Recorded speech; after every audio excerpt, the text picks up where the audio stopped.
Good morning dear students. Gayatri Vidya Mandir Singh secondary school Sanchore के YouTube channel पे आपका एक बार फिर से स्वागत है। हम यहाँ पे क्लास 11th के सब्जेक्ट इंग्लिश का जो आपका ग्रामर का बेसिक टॉपिक है टेंस, उसको हम लर्न कर रहे हैं, जिसमें पिछले वीडियो में हमने एक एक्सरसाइज सेट जो था वो लगाया था।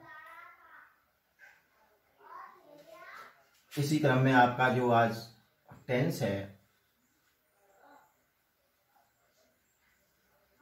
वो है future perfect tense. Future perfect tense. Okay, Hindi वाक्यों की भी पहचान इसकी मैं आपको बताता चलूं बच्चों।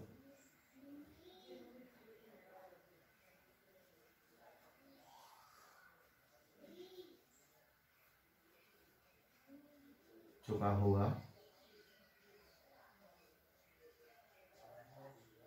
चुकी होगी,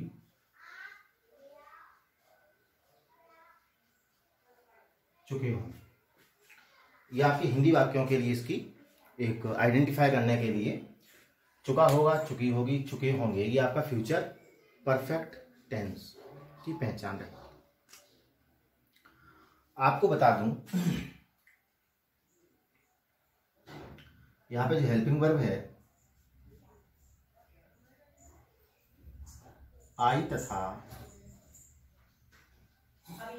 वी के साथ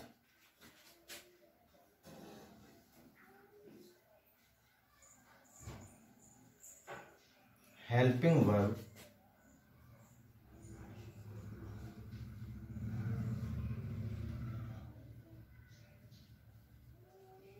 आई और वी के साथ हेल्पिंग वर्ब क्या है? Shall have.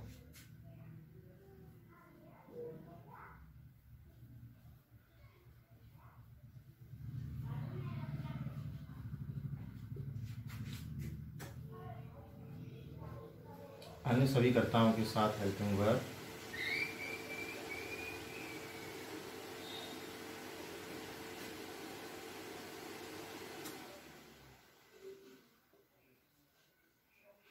will have।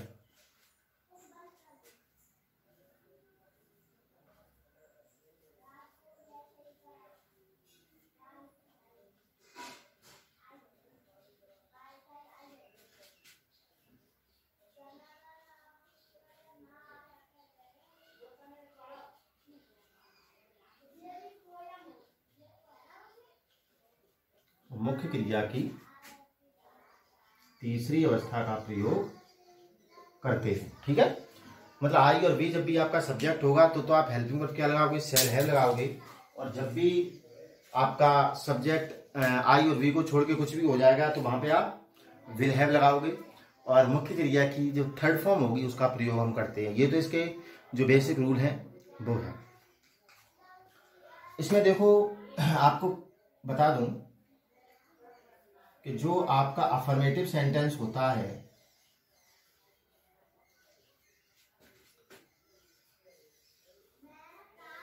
Affirmative sentence, इसके दो प्रकार के पैटर्न जो हैं आपके बनेंगे। एक तो अगर हम सामान्य से पैटर्न की बात करें कि राम अपना कार्य कर चुका होगा, इस प्रकार से, तो देखो एक चीज तो आपका सब्जेक्ट के बाद सब्जेक्ट के अनुसार ही आपकी हेल्पिंग वर्ब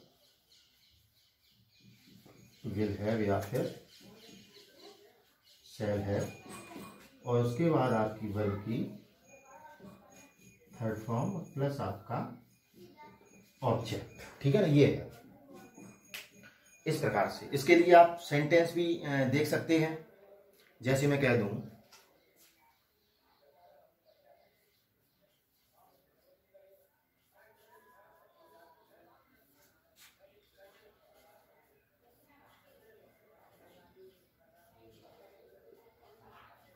ये कि राधा खाना पका चुकी होगी, पका चुकी होगी। अब देखो, चुका होगा, चुकी होगी, चुके होंगे, ये आ गया। राधा खाना पका चुकी होगी, तो आपका ये एक सामान्य सा सेंटेंस है। मैं इसलिए कह रहा हूँ दो प्रकार के इसके पैटर्न, क्योंकि इसमें बिफोर आफ्टर वाला सेंटेंस भी फ्यूचर परफेक्ट में होता है, बिल्कुल उसी प्रकार से जिस प्रकार से हमने पास्ट परफेक्ट टेंस में पढ़ा था।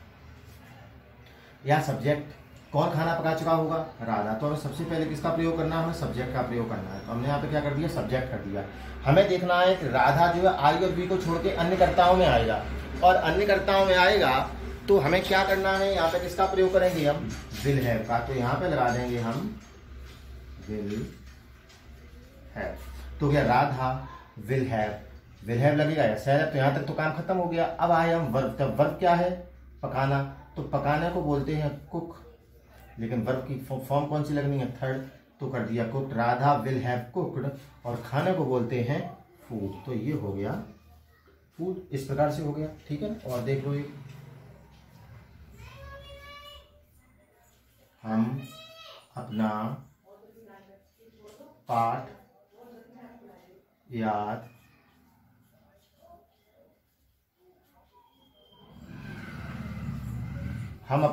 याद कर चुके होंगे।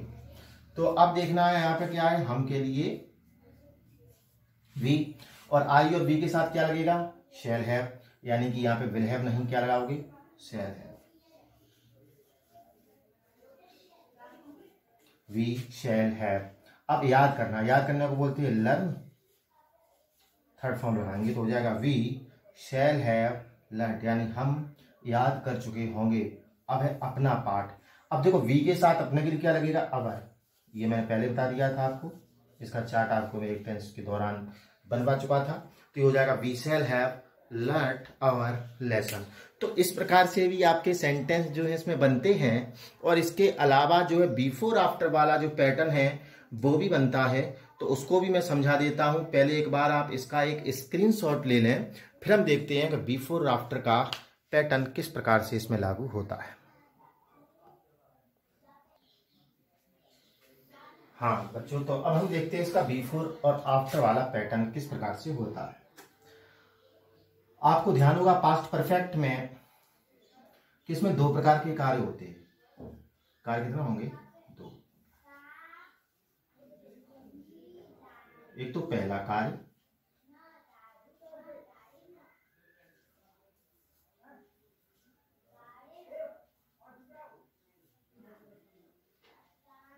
और एक दूसरा कार्य। पहला कार्य जो है इसमें हमेशा ही, क्योंकि फ्यूचर परफेक्ट पढ़ रहे हो तो पहला कार्य तो रहेगा फ्यूचर परफेक्ट का, और दूसरा कार्य रहेगा प्रेजेंट इंडेफिनिट का।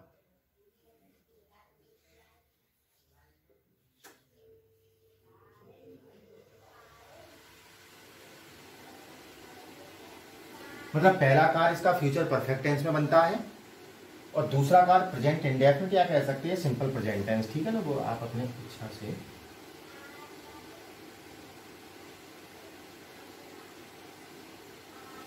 तो फिर किस प्रकार से होगा, अगर कोई सेंटेंस बिफोर से जुड़ा है,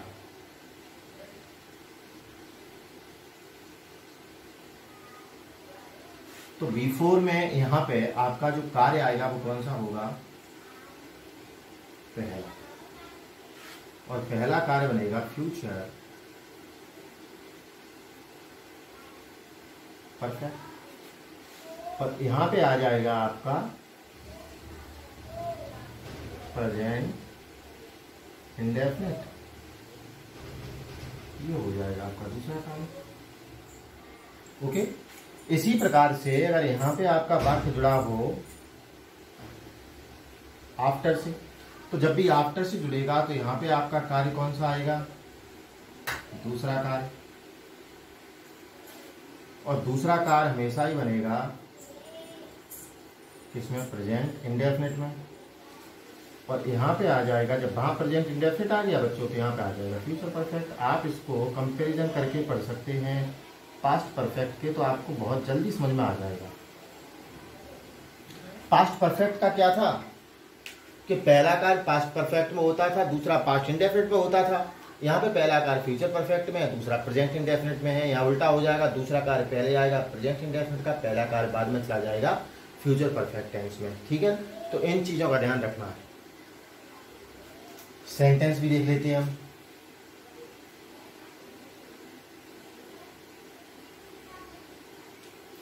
राम के पढ़ने से पहले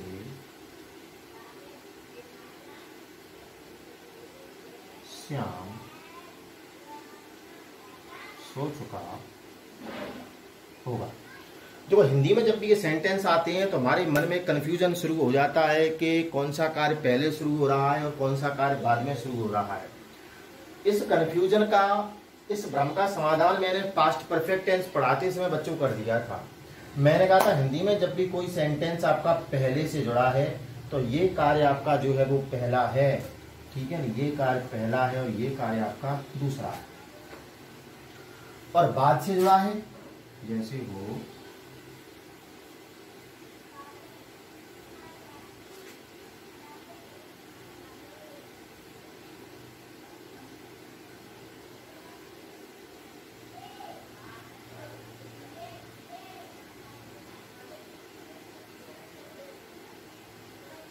ये है कि सीता के जाने के बाद राधा खाना खा चुकी होगी। तो अब इसमें उल्टा होगा, यहाँ पे आपका पहला कार्य ये हो जाएगा दूसरा कार्य, क्योंकि जुड़ा किससे, बाद से। सीता के जाने के बाद, यानी कौन पहले गया, सीता, उसके बाद का ये काम है। राम के पढ़ने से पहले, ये पढ़ा तो बाद में, उससे पहले का काम ये है। तो कहने का तात्पर्य है कि जब भी पहले से जुड़ा है तो पहला काम दूसरा काम, बाद से तो पहला काम और दूसरा काम। आपको ये बता दूं कि जब भी आप इसको ट्रांसलेट इनटू इंग्लिश करते हैं तो ट्रांसलेट इनटू इंग्लिश करने के लिए देखो बाकी बिफोर से जुड़ा है, देखो बिफोर जुड़ा है, तो बिफोर में कौन सा काम पहले आएगा, पहला, तो पहला काम यहाँ आएगा पहले। और आफ्टर में इधर कौन सा है, दूसरा कार्य पहले है, दूसरा कार्य ये, तो पहले ये आएगा।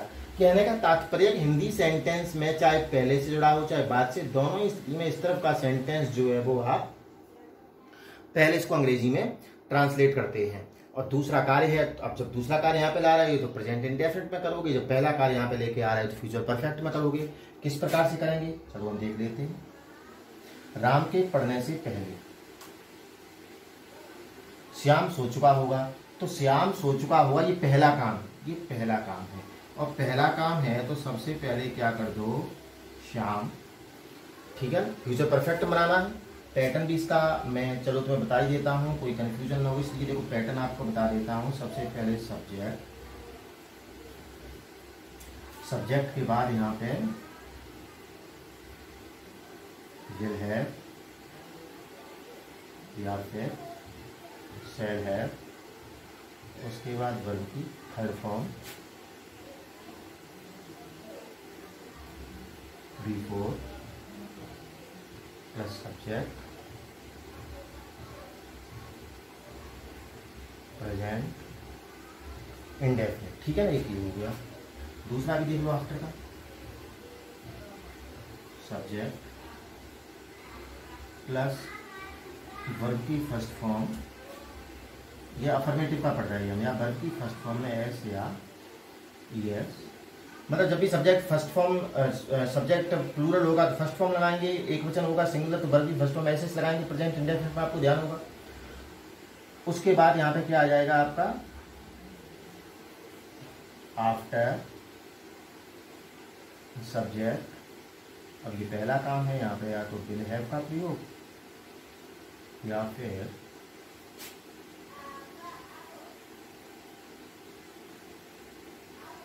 शैल हैव का प्रयोग और वर्ब की थर्ड। ठीक है ना, ये आपके पैटर्न रहेंगे। स्क्रीन पे आपके आ रहा होगा, बिल्कुल सही आ रहा है, आपको सुनने भी आ रहा है। अब देख लो, अब हम सेंटेंस को देख लेते हैं। राम के पढ़ने से पहले श्याम सो चुका होगा, तो पहला काम श्याम सो चुका होगा, बिफोर से जुड़ा, मतलब बिफोर से जुड़ा। हम इससे करेंगे, सब्जेक्ट कर दिया हमने श्याम, विल हैव या शैल हैव, तो श्याम के लिए क्या लगाएंगे आप, विल हैव। वर्ब की थर्ड फॉर्म सोना, सोना मतलब स्लीप, और थर्ड फॉर्म क्या होगी, स्लैप। किससे जोड़ देंगे, बिफोर से। ठीक है, अब इसको किस में बनाएंगे, प्रेजेंट इंडेफिनिट में। सॉरी, हम प्रेजेंट इंडेफिनिट लिख दिया, इसको मैं बता देता हूँ प्रेजेंट इंडेफिनिट कैसे बनेगा। प्रेजेंट इंडेफिनिट बनेगा या तो वर्ब की फर्स्ट फॉर्म से या फिर वर्ब की फर्स्ट फॉर्म में एस या ईएस से। वो प्रेजेंट इंडेफिनिट लिख दिया था मैं गलती से। ठीक है, है तो प्रेजेंट इंडेफिनिट लेकिन इसका पैटर्न बना दिया। अब देखिए Shyam will have slept before, अब क्या है यहाँ पे राम, ये कौन सा काम है दूसरा, तो हम दूसरे काम को तो सिंपल प्रेजेंट बनाते हैं, प्रेजेंट बनाते हैं, तो श्याम, और पढ़ने को बोलते हैं राम, पढ़ने को क्या बोलते हैं रीड। अब राम आपका सिंगुलर है तो रीड में क्या जोड़ोगे एस या एस, तो यहाँ पे एस जोड़ देंगे तो हो जाएगा Shyam will have slept before Ram reads. तो ये हो गया राम के पढ़ने से पहले श्याम सो चुका होगा। आपने इस पैटर्न के अनुरूप इस सेंटेंस को हल कर दिया, ठीक है। अब देखा सीता के जाने के बाद राधा खाना खा चुकी होगी, तो सीता के जाने के बाद मतलब पहला काम दूसरा काम। अब क्योंकि ये आप आफ्टर वाला बना रहे हैं, आफ्टर में पहले कौन सा काम आएगा, ये दूसरा काम है, ये पहला काम है, ठीक है। तो हम दूसरा काम पहले लाएंगे ये वाला, तो सब्जेक्ट क्या है राधा। अब राधा आपका सिंगुलर है तो वर्ब की फर्स्ट फॉर्म में क्या जोड़ोगे एस या एस, खा चुकी होगी, खाने को बोलते हैं ईट, क्या जोड़ोगे ईट्स फर्स्ट फॉर्म, खाने को फूड कर दो, तो क्या राधा ईट्स फूड, किससे जोड़े हैं आफ्टर, यहां पे है सीता। अब सीता के लिए विल हैव का प्रयोग होगा, फ्यूचर परफेक्ट बनाना है, सीता के जाने के बाद, तो after Sita will have a go went gone, क्योंकि विल हैव के साथ वर्ब की कौन सी व्यवस्था लगेगी थर्ड फॉर्म, तो हो जाएगा Radha Yeats food after Sita will have gone, यानी सीता के जाने के बाद राधा खाना खा चुकी है। अब सीता पहले चली गई है, राधा ने बाद में खाना खाया, तो पहला काम फ्यूचर परफेक्ट में और दूसरा काम प्रेजेंट इंडेफिनिट में, इस चीज को ध्यान रखना है। तो ये आपका जो फॉर्मेट होगा वो सिंपल प्रेजेंट टेंस में आपका दूसरा कार्य और फ्यूचर परफेक्ट में पहला कार्य, और ये फ्यूचर परफेक्ट टेंस का कौन सा सेंटेंस है अफर्मेटिव सेंटेंस है। इसका सामान्य वाला जो पैटर्न था वो भी आपने इससे पहले देखा था, जिसमें सीधा सीधा सब्जेक्ट आएगा, सब्जेक्ट के बाद विल हैव या shall have according to subject cycle लगेगी, उसके बाद वर्ब की थर्ड फॉर्म और ऑब्जेक्ट का प्रयोग होगा। मतलब उस पैटर्न से भी सेंटेंस आ सकते हैं, इस पैटर्न से भी आ सकते हैं, तो आप किसी भी तरीके से इसको हल कर सकते हैं, दोनों ही तरीके आपके सामने हैं, ठीक है ना। तो आप इसको अच्छी तरह से पहले तो समझ लें, इसको एक बार पास्ट परफेक्ट का जो टॉपिक पढ़ा था उससे कंपैरिजन करते हुए पढ़ें, तो आप जल्दी समझ में आ जाएगा कि वहाँ पे जो चीज़ पास्ट परफेक्ट में थी वो यहाँ पे फ्यूचर परफेक्ट में है, जो वहाँ पे पास्ट इंडेफिनिट में दूसरा काम था यहाँ पे वो प्रेजेंट इंडेफिनिट टेंस में है, और शेष आपके नियम बिल्कुल उसी प्रकार से चलेंगे, ठीक है ना। तो आप इसको पढ़ें और आपके जो नेगेटिव इंटेरोगेटिव सेंटेंस है वो अगले वीडियो में लेकर के आएंगे। तब तक आप पढ़ते रहें, स्वस्थ रहें, सुरक्षित रहें। धन्यवाद।